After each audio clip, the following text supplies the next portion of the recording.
Well, the world is a dumpster fire, and nothing here makes sense. And you're vacillated between crippling fear and constant self-defense. And nothing's right and nothing's good, and you're paralyzed with grief. Don't kill yourself, just have a cup of coffee. Welcome to Coffee Over Suicide, the dramedy podcast about mental illness and choosing life over death, one cup of coffee at a time. I'm your host, Chris Parker Howard. And today on the show, we have got author, musician, Heather Hutchison. This is an amazing conversation. I'm going to tell you right up front that you need to go get her book, Holding On by Letting Go. It is an incredible memoir full of insights and ups and downs. It's a real masterwork in storytelling as far as telling a true story. I cannot recommend it enough. Get the audiobook. She reads it. It's excellent. She also has an album out, Where the Ocean Meets the Sand, and you'll hear that she's a very gifted musician as well. And we're going to get into all of that in just a couple of minutes, but I need to address a couple of things right up top. Last week was a very oversharey kind of week for me. How was it for you? It's been an interesting week for me because last Friday in my introduction, I just about broke down because I'm in the middle of pretty hairy bipolar episode, depression, and I'm not managing it super well. In fact, I was unshowered, unshaved, disheveled, and I showed up, and that was the lesson that we took from it overall was it's better to show up a little funky than to not show up at all. That's my opinion. It's still my opinion. And I'm still going through a depression, but it's been a little better lately. I'm able to put my head above the clouds every now and again, like right now, today. As a matter of fact, I'm feeling pretty excited because this conversation that I had with today's guest, Heather Hutchison, was really something that I needed, something I needed quite a lot. But what else happened? Well, I'm going to tell you.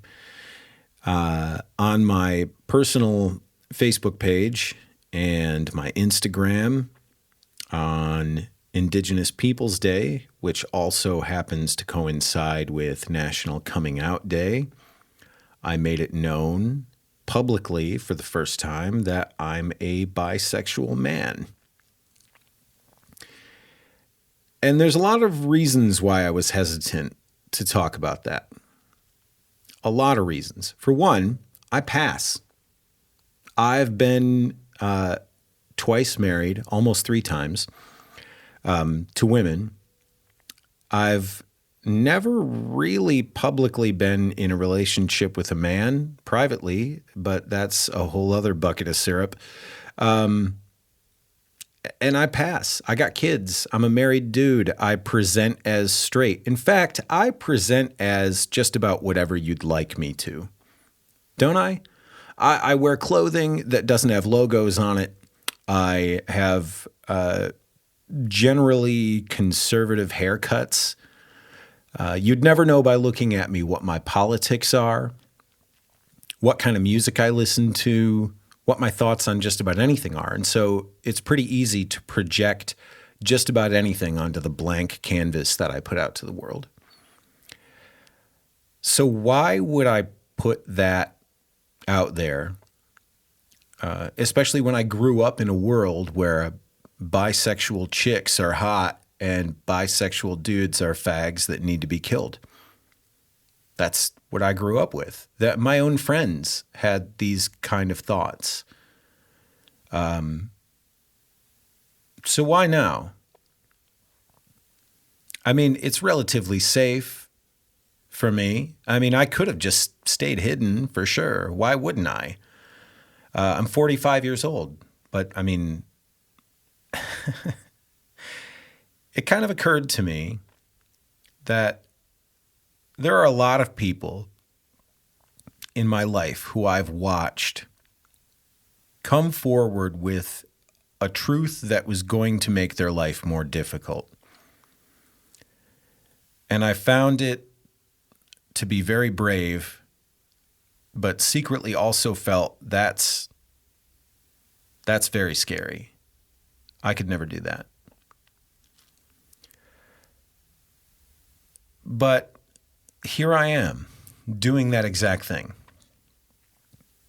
And I'm honestly still coming to terms with a lot of things. I'm realizing that the reason I hadn't talked about it publicly before is probably in large part due to the fact that I've had so much conditioning to let me know that it's something I should be quiet about, to let me know that it makes me less than in a lot of people's eyes. And quite frankly, in the LGBTQIA plus community, the B is pretty disliked from what I can see.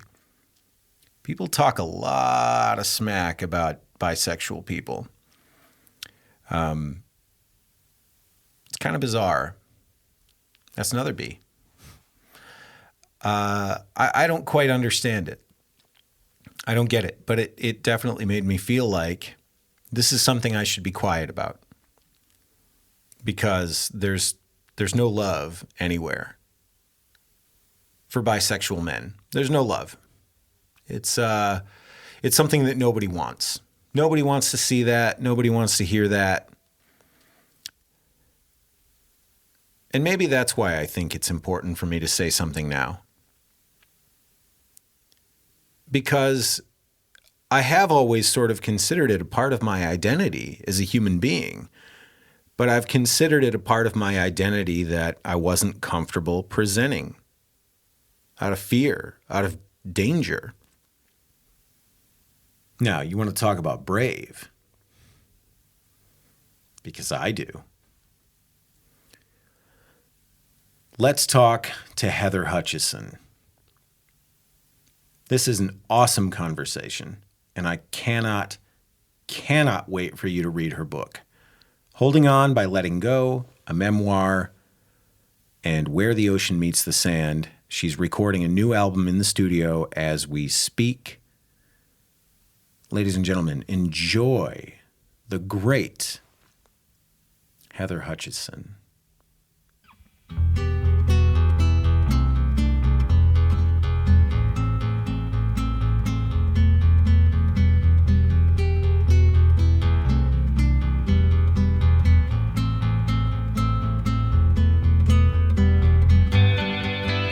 And Heather, good morning. Good morning. Hi. I'm going to start us in kind of a weird place. Okay. I just finished your book. Oh, did you? Oh, awesome. Thank minutes you. ago. Wow. Because I couldn't put it down. Oh, wow. Thank you. And that's a little unusual for me to power through something like that.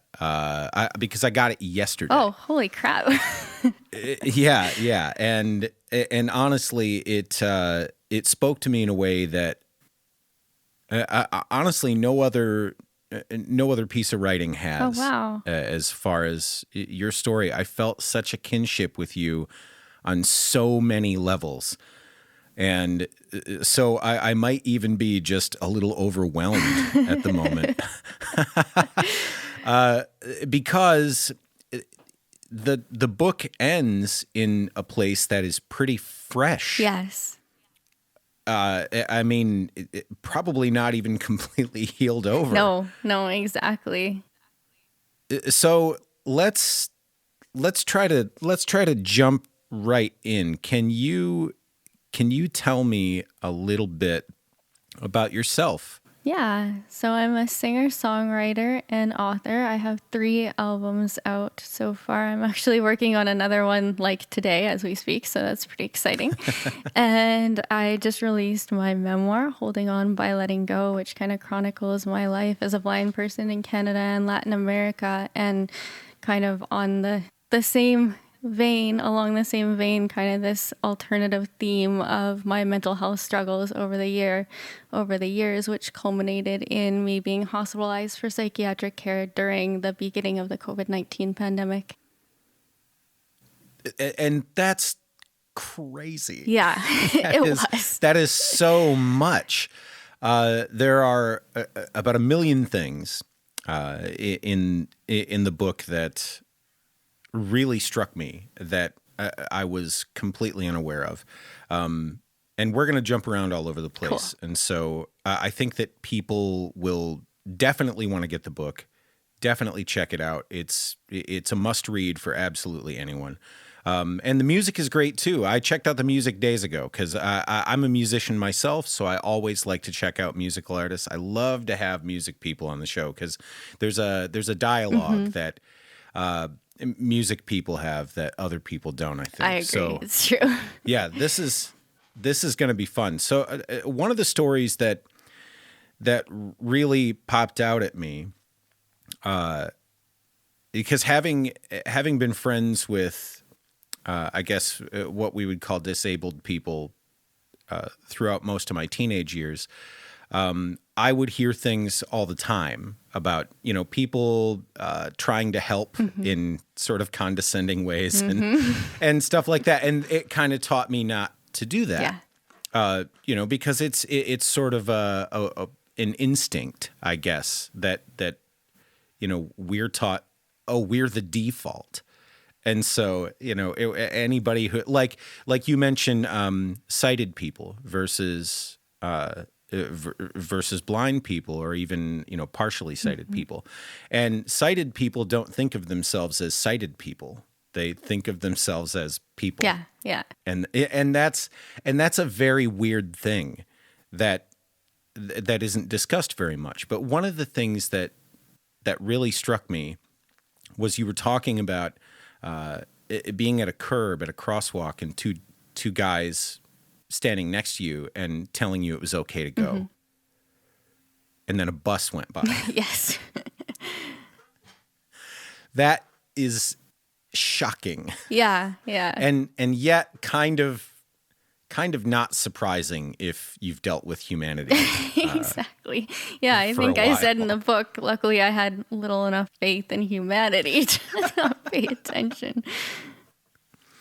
You said something in the opening of the book that grabbed me right away, and it was, I believe you said, I'm not sure when the idea occurred to me that life was optional.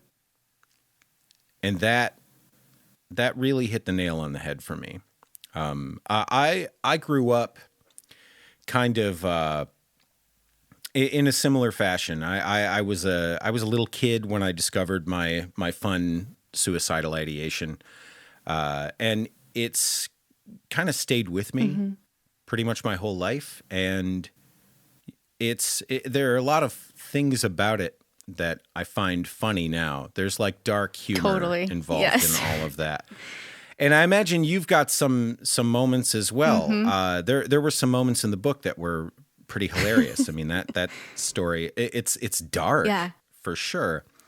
But let's try and put this in some kind of an order, because I'm just fangirling out at you right now.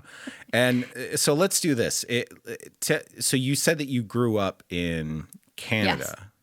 Yes. Specifically in the Vancouver area? I actually grew up in Edmonton and then moved to Vancouver. Okay. If you know where that is. Yeah. Actually, as a matter of fact, I'm kind of looking at Vancouver right now. Oh, really? As a possible relocation. Oh, it's awesome. I love Vancouver. You totally should. So tell me a little bit about growing up in Edmonton. What was your life like? It was actually pretty, quote unquote, normal to a certain point. Like, those early years were kind of, self-involved, right? We don't really look at ourselves in relation to the rest of the world. We just are, kind of. And so, yeah, like I would hang out with my brother and my cousins, and I did everything they did. Nobody ever really said anything otherwise until really around the time I started school, like so probably kindergarten, grade 1. And then you probably read in the book that story about the bully on the playground who actually made me realize, like, holy crap, I am different, and this is forever, because he asked me why I couldn't look, or why I didn't look at anything, and I just kind of really matter-of-factly said, oh, I'm blind. Like you say, oh, I have brown hair and blue eyes, whatever. Right. And he turned on me like so suddenly and pushed me backwards and yelled, something mean about me being blind, and got on his bike and left. And it was just such a startling reaction. And I would say that was kind of like the beginning. From that point on, I kind of paid attention to how people reacted to me and started realizing, a lot of people are kind of weird around me.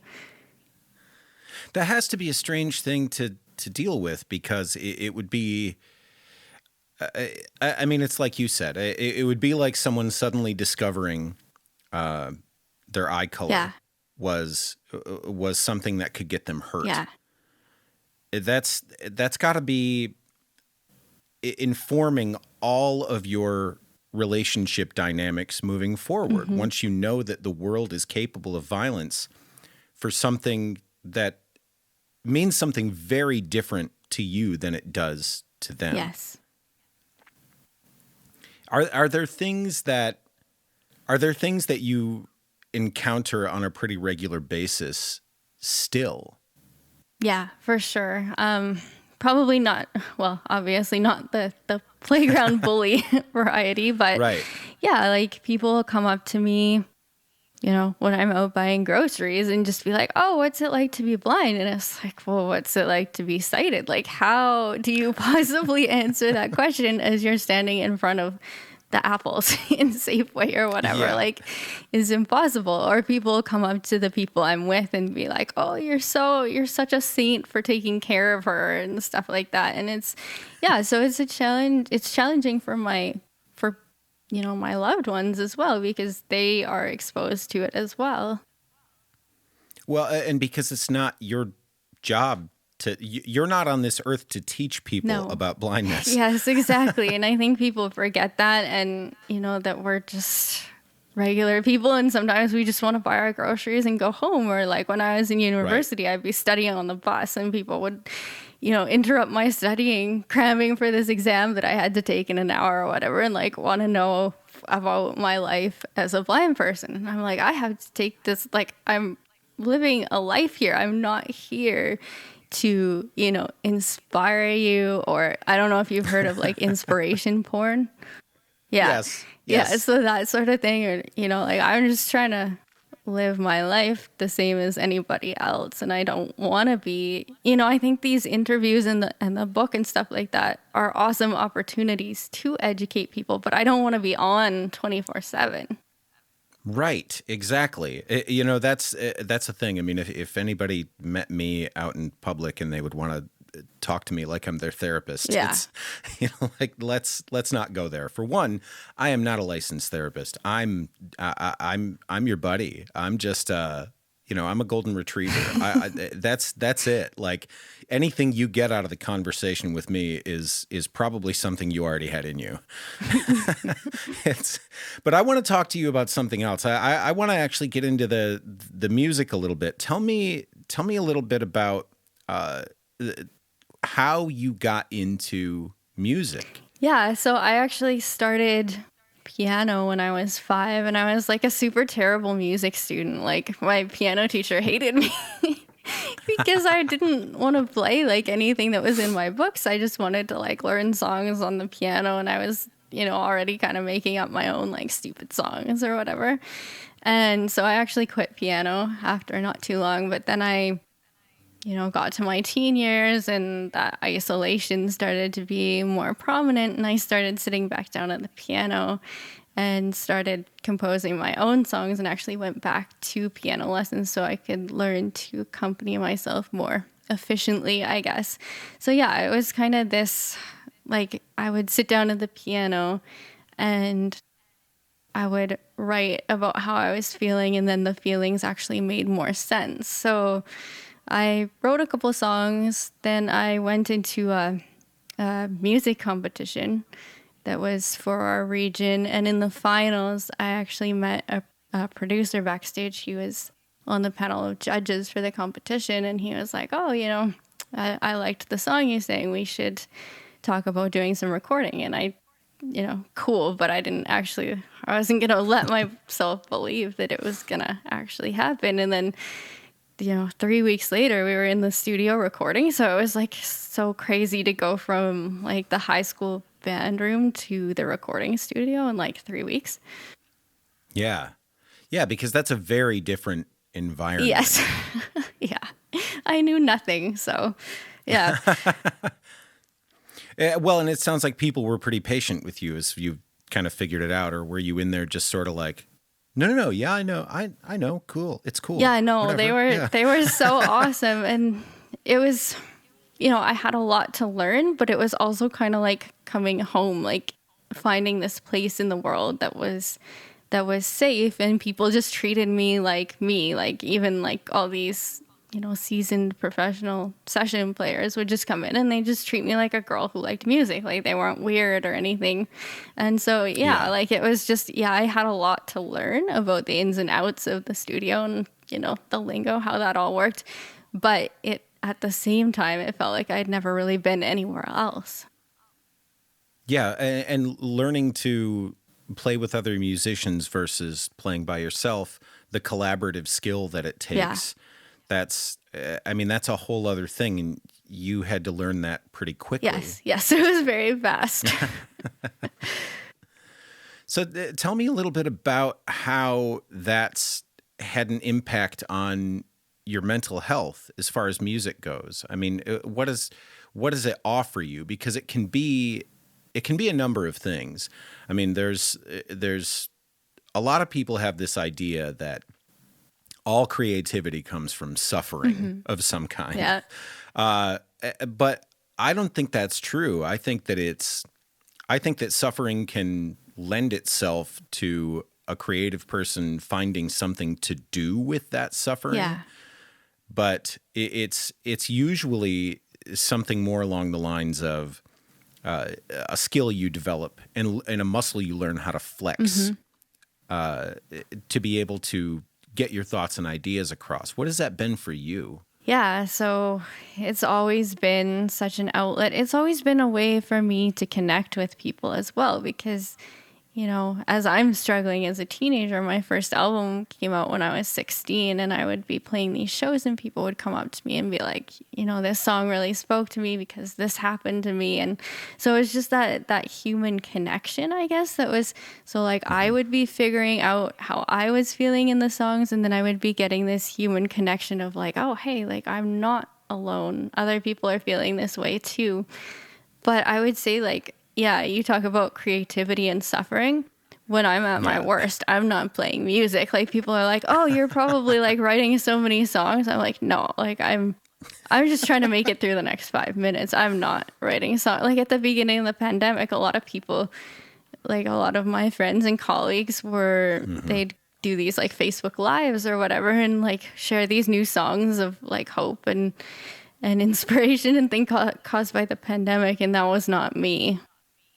Yeah, that wasn't me either. I had just moved to California, and then like 2 weeks later, we were in lockdown. Yeah. Oh my God. And so I didn't get to experience my new state. Yeah. I'm not complaining much because I do live by the beach. Yeah, glorious. But so nice. At the same time, I know the 2 miles of my neighborhood, and I know almost nowhere else. Yeah, no, like it was kind of the same for me because we just moved to this new city. It was the winter. So we moved there. We actually did some traveling. We came back and we were like, oh, we don't really know that many people, but we'll meet people in the springtime. Yeah. Yeah. Well, and that's the thing. I mean, so for your experience, I mean, I can relate to it through my own because, I had this strange anxiety watching all of my peers say, "Well, I'm stuck at home anyway, so I'm going to write a song every single day." Yeah. Or I'm gonna start painting, or I'm gonna do this. My wife started leatherworking. I mean, it was just like everybody was starting all these projects, and I've got a recording studio in my backyard, and I'm doing nothing with it. I'm just sitting in my house, gaining weight, and just sitting, and I can't bring myself to do anything. Yeah. Because it's just too crippling. Yeah. And it's such a strange place to be in as a person who's always kind of been able to rely on my creativity to get me out of tough spots. And now here we are. But you had actually even just moved back to the country. So talk to me about Peru. Yeah. So Peru was, oh God, where do I start? Peru was... Start at the beginning. Take me all the way back to what made you want to go there and then going there. So I kind of grew up as much as I could surrounded by the Latin community in Canada. And I really kind of noticed, so I'm going to make like some huge generalizations here, but Canadians tend to have one of two responses to my blindness. Either they studiously avoid the topic to the point where it's just like awkward because they want to talk about it, but they don't want to offend me or whatever. Yeah. And then there's people that try to pretend that they're totally cool with it by like cracking these blind jokes and everything. And I'm cool with that. I like a good blind joke as much as the next person, but they're all kind of, when you've heard them 1,000 times before, it's not that entertaining anymore. So they tend to kind of have one of these two responses that are both kind of awkward and forced. But with these like Latin people from Latin America that I was always hanging out with, there was none of that. They just treated me like a person. They didn't ask a lot of questions, but they observed and they just kind of intuitively figured things out instead of either studiously avoiding the topic or being like super awkward about it. And, with some Canadians, that's like the only thing they ever want to talk about, which is kind of lame too. It's like, there's a lot more to me than just that. I have, more depth and so like, let's talk about other things too. So Latin people were really good about that. So I wanted to move to a country where I would be immersed in that and where I could be different for a different reason. So instead of being the blind girl, I could be the girl from Canada. Yeah. And so tell me about the whole situation there, because it was really, really fascinating to hear the completely different way of life that you had. Yeah. It was so different. It was just so inclusive. It was like I got there and it was kind of like with the recording studio, like I'd finally come home and found this place where I fit in, where I belonged. And, I felt like more me, I guess, in that year than I ever felt in Canada. Just kind of like this bigger, I guess, more, I don't know, defined version of who I was. And things were very different. The safety aspect of it is, things do happen. It's Latin America. But I don't know, that part of it never really scared me because it felt like I was so included there. So like things would happen, but and we would. But you also had to learn how to get comfortable with just sort of rolling with things. Totally. Because the impression that I got from it was that everything just sort of happens, and it's maybe not the best situation for someone to be in if they require everything to be rigidly on a schedule or no or because I mean you talked about everything, like the situation about how you were going to make money was sometimes fluid. The situation about what you were going to eat was fluid. Where we lived. where you Yeah. lived. All of that was kind of fluid. I mean, and all of those things can be really great on the one hand because it's an adventure. But on the other hand, it's anxiety. Yeah, for sure. So how do you balance that? It was weird because I've always struggled with a lot of anxiety in a country where everything is fairly, rigid in terms of rules, in terms of, laws and what we can and can't do, and, job stability, things like that, housing stability. And I am far more anxious here than I ever was in Peru. Why do you think that is? I mean, was there something about the flexibility of the life there where, the trade-offs were just worth it? I think so, yeah. I think the trade-offs were just worth it. And everybody else was kind of going through the same thing. Like, nobody had that much stability. It was just how you lived. Yeah. I was just talking to somebody the other day about, growing up in Brazil. Mm-hmm.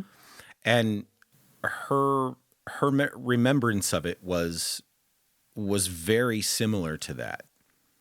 There are certain, I guess, freedoms that you would give up, but so many more that you'd reap from the situation. But that's such a difficult thing for North American people to get their head around. Yeah, it really is. Yeah, because they want everything. And my partner actually really struggled with that. He didn't speak Spanish when we went down, and he really struggled with that aspect of the culture. Like, I remember this one time we went to a wedding and we thought we were going to be late. We were there, 10 minutes before, and it was empty. Yeah. And we're like, that's weird. Like, are we in the wrong place? No, I don't think so. People start showing up about an hour and a half after the ceremony was supposed to start. And I think the bride and groom showed up about close to 3 hours after. So it's just, and nobody said anything. That was just like how it was. Whereas like in North America, no, that wouldn't fly. Yeah, no, absolutely not. That's really something. I mean, there's something to be said for just relaxing, and just taking the moments as they come and saying, this is what this is. Now I'm here in this. That can be an incredibly difficult thing to do. That living in the moment. And I think they're probably better at that than us because of that. Yeah.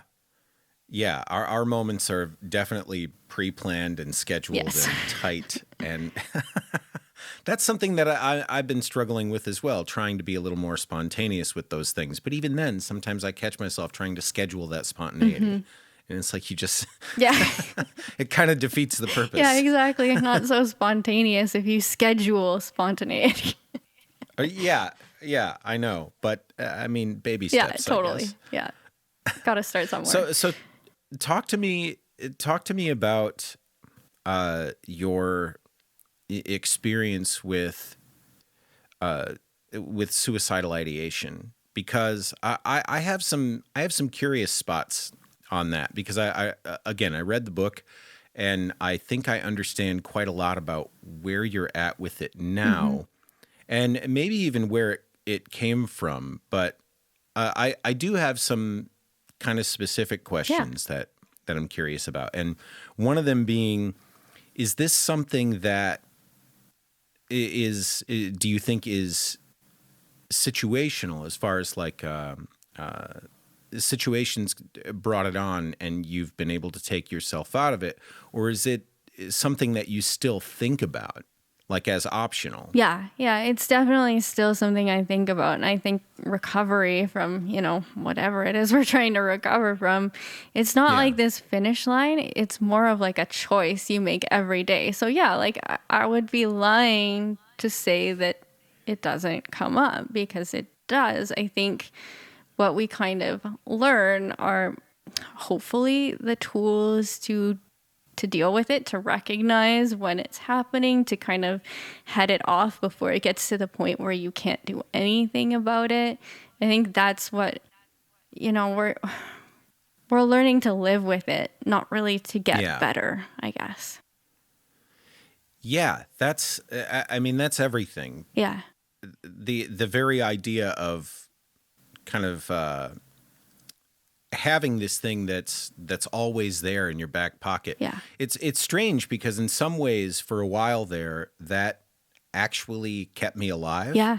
Yeah, I know what you mean. That idea that you Yeah. know, well, I can kill myself later if it doesn't work Oh, out. I know. It's like such a comfort, right? Like I think I said in my Yeah. book, it's like, you know, you wake up on a rainy day and you realize that you don't have to go anywhere. So you just like snuggle back under the blankets. And it's like that kind of feeling of like, oh, okay. Yeah. Yeah. That's got to be very disturbing to the people in your life. Totally. To explain. Yeah. Like if you haven't lived it, it makes no sense. Yeah, absolutely.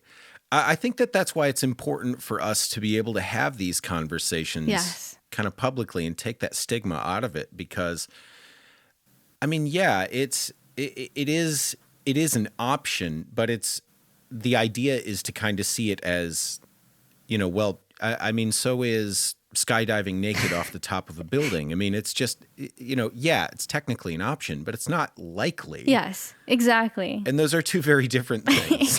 Yeah, so I think we're just, it really is just about minimizing the likelihood of taking that option and making it, you know, lesser of an option, not an almost probability in, Yeah. you know. Has the cognitive behavioral therapy been good for you? It has. I think people get frustrated with it, right? Because it's, you know, you do it one day and you're like, and then you suck at it and you're like, well, this doesn't work for me. I'm going to give up. But no, like Yeah. you got to give yourself more grace than that, more time, because it isn't always going to work out perfectly. And, you know, sometimes you will completely fail at it. But Yeah. the goal is to just get a little bit better at it at a time. And I think taking these like giant steps is just not realistic. We need to break it down. So yeah, it definitely is helpful. To me, it's more helpful on some days than others because I'm better at it some days than others. Well, and saying things like better at it, you know, I really like that. It's because I don't think that people think about it like it's something you can learn. Yeah. I feel like I have conversations with a lot of people about this who haven't really struggled with any sort of mental health issues, and they kind of see it as like a Rubik's Cube to be solved. Yeah. Like once you've put all the pieces in place, you're done. Yeah. You figured it out. Yeah, if only. And it's like that with the Yeah. hospital too, because people would, you know, I came out and people were like, well, you're better now. And I'm like, well, I didn't go in to, you know, have surgery on a broken arm. So. Right. That was something that really brought me back because it's been a long time since my inpatient situation. And hearing the discussion about the nurses' stations and the, you know, getting a roommate and all of that stuff. You know, the last time I was in the 90s. Yeah. And you were just in there. Yeah. Like a year ago. Yeah. So I don't know how much has changed, but Nothing No? from Okay. what I can hear. The difference was people had cell phones. I mean, that was the only difference. well, a lot of people didn't. They would actually take them away from a lot of people because what would happen Yeah. is a lot of people would call, you know, their family members or whoever, and the family members wouldn't know where they were, and they would, you know, be saying all these delusional things, but the family members didn't realize they were in the hospital.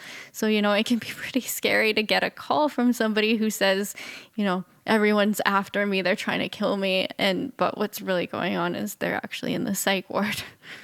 Yeah. I wanted to ask you too about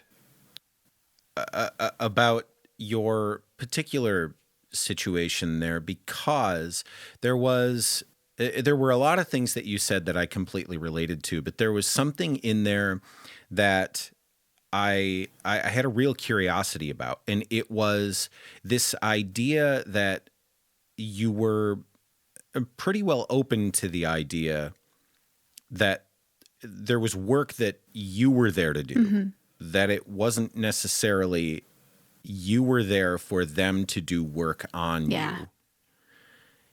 And is that something that is maybe unique to your situation, or do you find that the conversations around mental health in your community and even in Canada, like, do you find that those conversations are very different?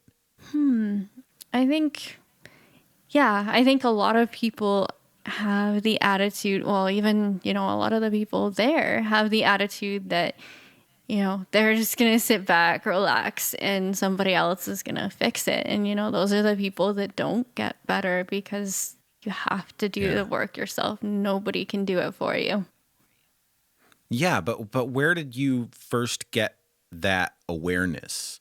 Was that something that was thrust upon you in the moment and you recognized it, or was that something that had been kind of always there for you? I think maybe because I've been in therapy since such a young age, it's kind of, and I did study psychology in university, so maybe it's kind of, that background of having been through the therapeutic process so many times and having studied it, just realizing, there's no magic bullet. There's no, psychologist in the world that's good enough to just fix you if you don't put in the work.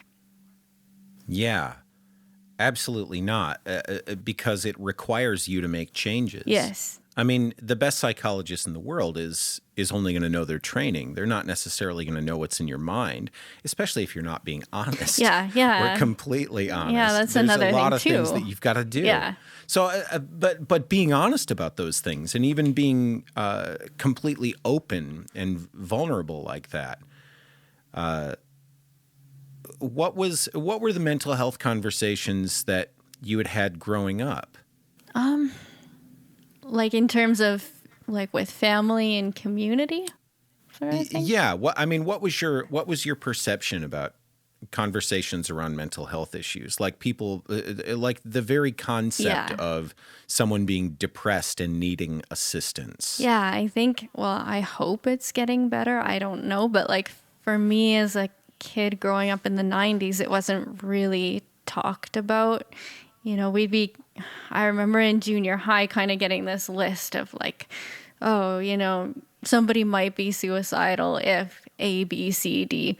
And it was kind of like this checklist thing. And that was really the only conversation we ever had about it. And I lost somebody to suicide when I was 12. And even then it was like this big secret. Like I found out about it on my own because none of the adults wanted to talk about it with us. So then I was kind of left to process that on my own, which probably wasn't a good thing because then I started thinking, well, like maybe that is an option. I can kind of see why she did it. Yeah. It sort of reminds me of the old "just say no to drugs" campaign. Yeah, how well has that worked? Yeah, exactly. I mean, once you just, I kind of understand it. It is a knee-jerk reaction. Mm-hmm. It's one of those things where people can say things like, "I'm worried about you, and what you're doing is scaring me," and so I'm just going to say, "Well, just knock it off." Yeah, it's that fear response that kind of turns to almost anger. Yeah, absolutely. Yeah, and I think suicide's the same thing. You tell somebody I'm not doing well, and their first reaction. So you just stop telling people because their first reaction is, well, you better not do that because that would be the most selfish thing you could do. It's like, okay, I don't need to feel worse. Believe me, I tell myself these things enough. You don't have to do it for me. Yeah. You mentioned something. You mentioned something in the book that I saw some parallels to, because not to dwell on things too much, but I guess that's part of why we're here, I suppose. Totally. But you got hit with a real triple whammy in a lot of ways, because you're a woman, and you have depression, and you're blind. And there are ways in which all three of those things have worked against you in certain situations, and situations that a lot of other people would not ever find themselves in. And I do want to get to that, but there was something that I think a lot of people don't talk about this enough, and you did talk about it in your book, and I thought it was really amazing because it is something I don't hear very much. And it's this idea that whether you like it or not, and whether you're comfortable with yourself or not, there are times when the things that you're dealing with are a burden on other people, whether you like it or not. And you can't mask over the reality of that. You talked about going to an amusement park with friends and how it slowed you down. It slowed them down. You slowed them because down. Of me. Yeah.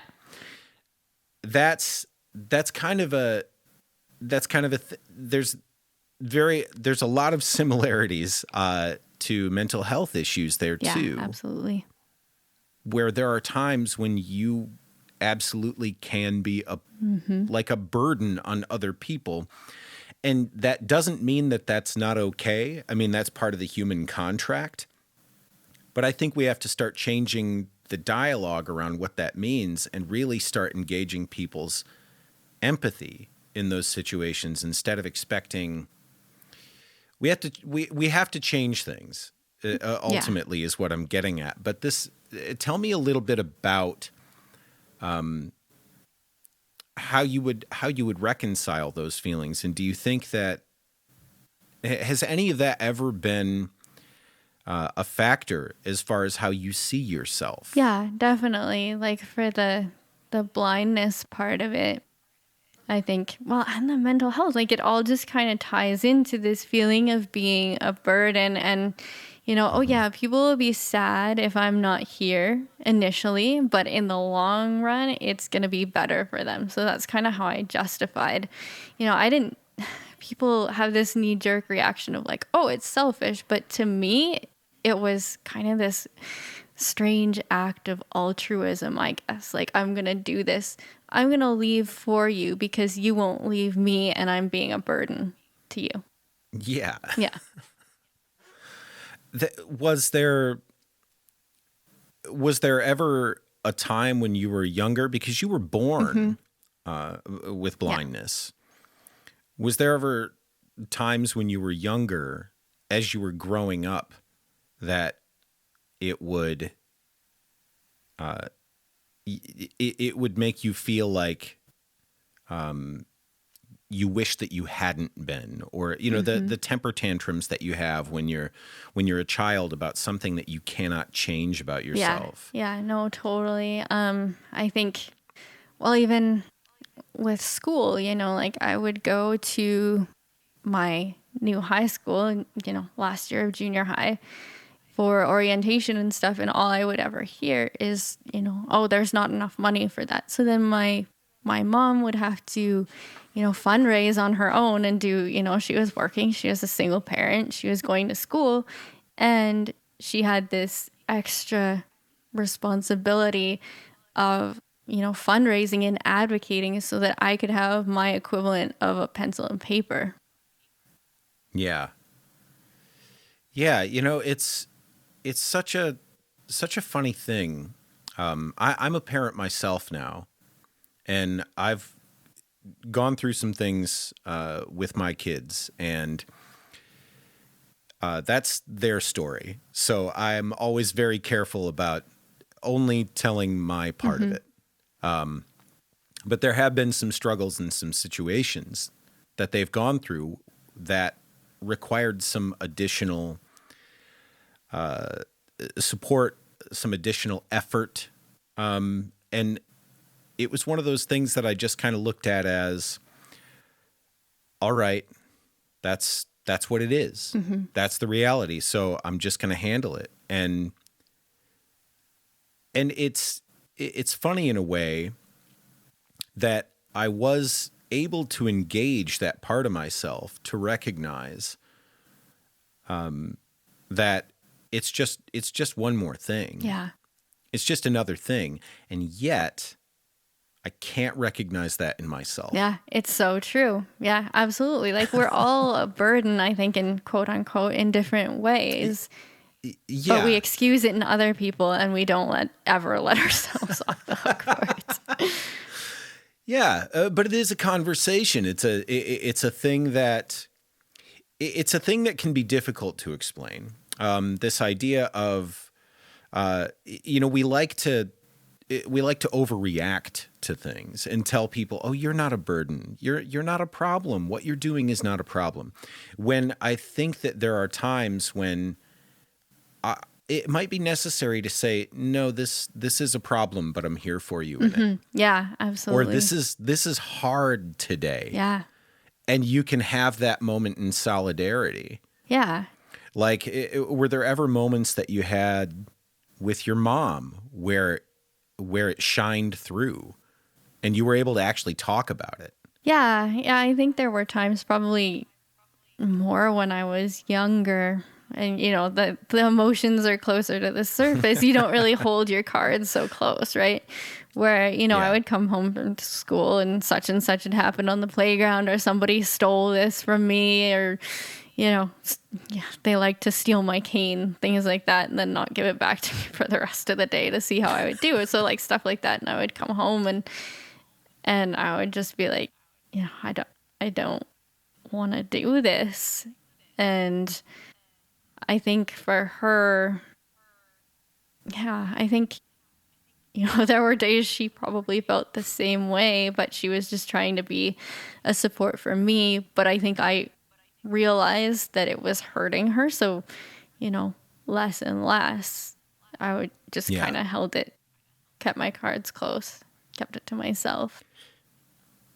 Well, and I'm sure that you don't begrudge her anything in that regard either. I mean, yeah, because all of that is difficult, but that's kind of the thing I'm talking about. It's like this idea that people should be able to have conversations with each other where they're able to address that reality rather than shrink from it. Because the idea that, you would see that she's struggling with something like this, and that, you would feel like you've got to make yourself smaller and more manageable. Yeah. Yeah. I mean, all kids do. Everybody does, especially when they feel like, I'm being a problem, and then looking at the situation as the problem, not yourself. Yes. It's a difficult thing to separate yourself from. It is. Yeah. Yeah. And more when it's you and not so much when it's other people. Yeah. Because when it's other people, it's very easy to pontificate on those things. And, because you get to go home. Yeah. I mean, you get to go live in your own life and, not have to deal with it. I mean, there's people starving in other corners of the world right now, and I can try to empathize with that all I want, but I can also go in my house and eat. Yeah, exactly. We're not living with it. And even for me, to a certain extent, when on days when I was feeling really sorry for myself and I'd talk to people and they'd be like, "Oh, I know, like, yeah, it's hard." And I'd be like, "No, you don't know, because yeah, you're with me sometimes and it's awkward for you because people are staring at us or whatever. You get to walk out of the house sometimes and not get that. I never get to walk out of the house and not get that." Yeah. Yeah, man. And I told you I was going to jump around a lot because, man, just finishing that book, I'm a little all over the place. And, you're saying things that remind me of other things. And so it's going to seem a little like tonal whiplash. But tell me about driving a car. What time? Every time. I mean, just tell me all about that, because that was a moment of particular. It sounds like such. Talk about managing your cool in a situation like that. Your poor guy, just. Tell me about that. Tell me what is that like? I really like driving, and I think it's partly because it's something I'm not supposed to do, and partly because it horrifies people, and I find that funny. Yes. Right. But yeah, it's it's fun. It's, you know, it's enjoyable to get to move myself to someplace else, not like by the power of my own 2 feet. So I really like that. Other people don't like it as much, but yeah, Jordan, my partner, he's always been really good about that. Like our first date, I don't even remember how it came up, but we just ended up on this like quiet street. It was probably 2-3 a.m. or something like that. We're lucky I didn't get pulled over for drunk driving or something, but Yeah. so I drove his car and he was super cool about it. And honestly, like most of my friends are, I've driven a lot of their cars and most of them think it's kind of funny. And, you know, I haven't crashed them yet. So I don't know. I guess if you want to hang with me, you got to be cool with me driving your car. No, not quite, but just like, you know, stuff like that. Like it's, you know, you could get awkward about it. Like, oh, you know, there was another time that I didn't like Jordan's car. So I was like, you know what? No, I'm going to buy my own car that I actually like. And people got so uncomfortable about it because I'd be like, oh yeah, I just bought this new car. And well, new to me, it was actually super old, but it was this really old, cool convertible. And I'd be like telling people about it and they'd be like, but you can't drive. And I'm like, really? The fuck I can't. Like, you don't have your driver's license. You don't think I thought about that? Like, oh my God, thank God you told me because otherwise I wouldn't. Wow. Because you can see light. Yes. Yeah. So it's just very different than the way that people always have this thing where they assume that the way that they're doing it is the only way to do it. Yeah. And navigating the world without full sight perception is a complete impossibility for people who haven't had to do it.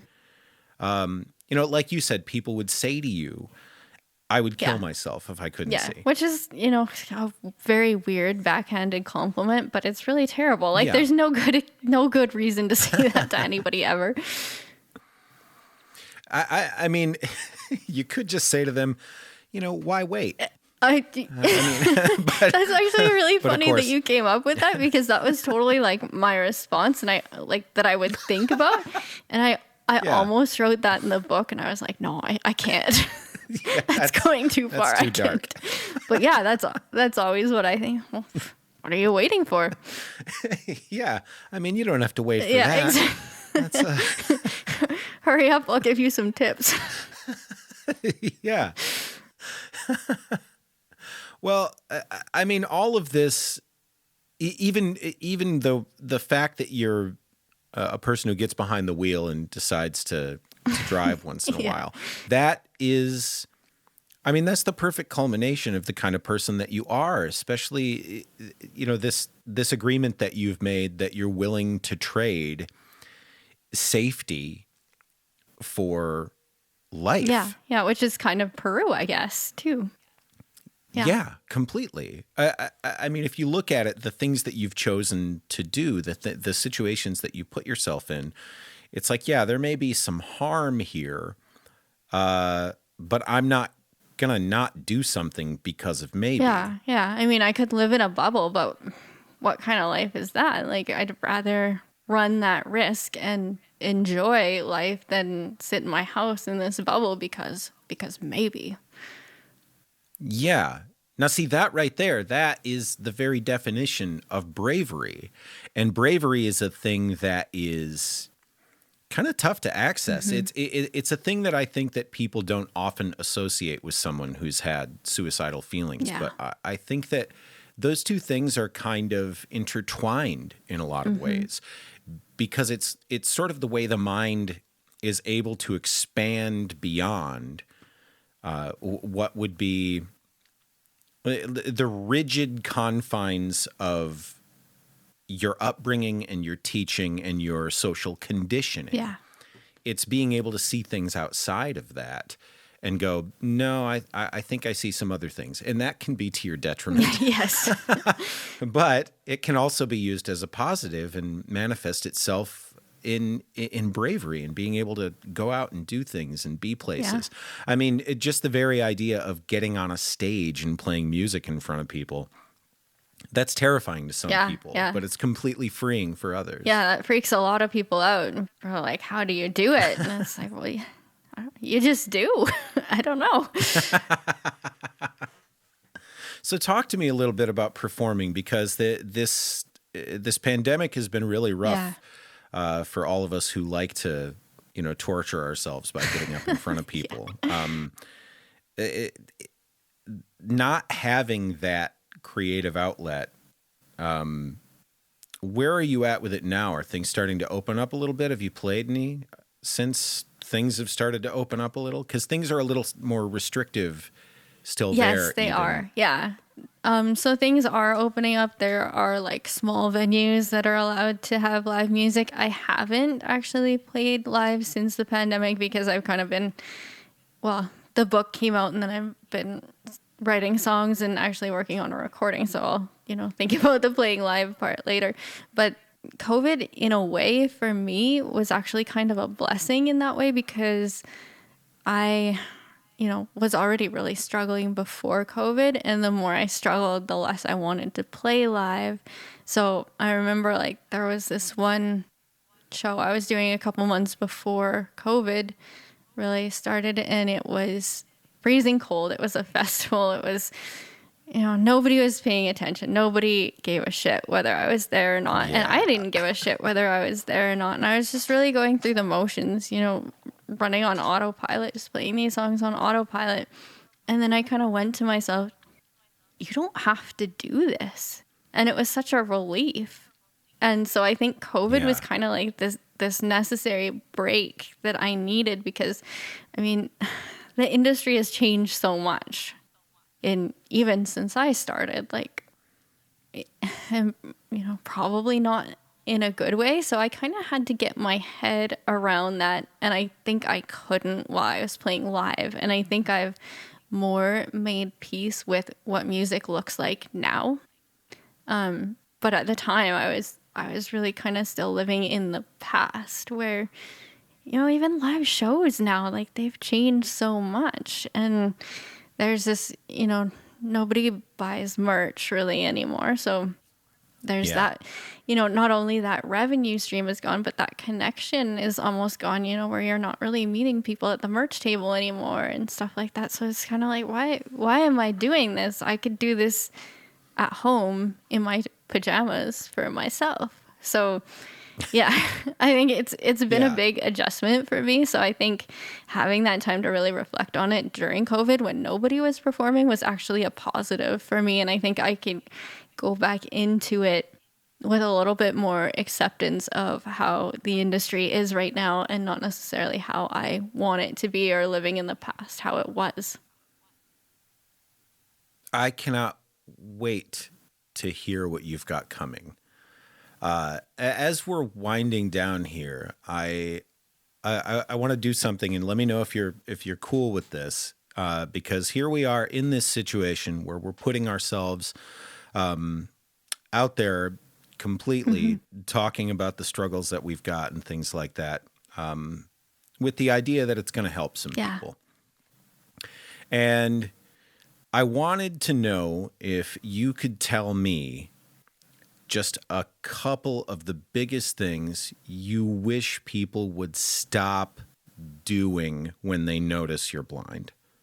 Oh, there's so many. I just don't be weird. I think that's the biggest. People just, I don't know. If you wouldn't want to, to be asked something by a complete stranger in the grocery store or on the bus, just don't do it because we don't want to be asked either.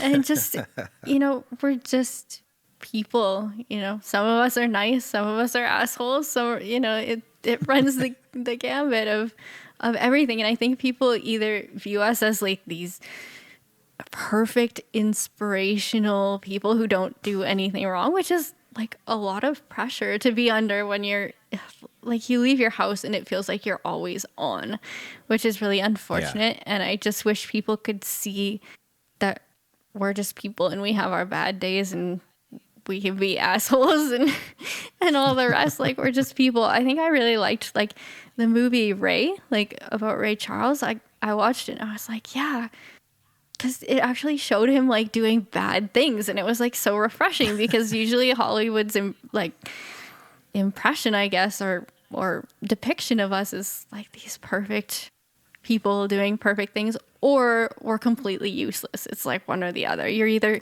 climbing Mount Everest or you're sitting at home alone in the basement listening to Stevie Wonder records on repeat. So like, yeah, there is a middle ground. And I guess, yeah, just we don't want your pity. We just want your acceptance.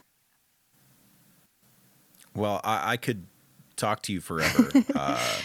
This has been absolutely amazing. Thank you for talking to me today. Thank you so much for giving me the chance.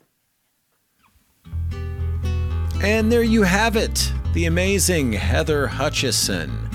I was right about that conversation, wasn't I? One of the greatest, just amazing. If you want to get some more Heather in your life, and I know that you do, go pick up the book Holding On by Letting Go, a memoir. You can find it in audio formats as well as physical copies. It's at all the places you get that stuff.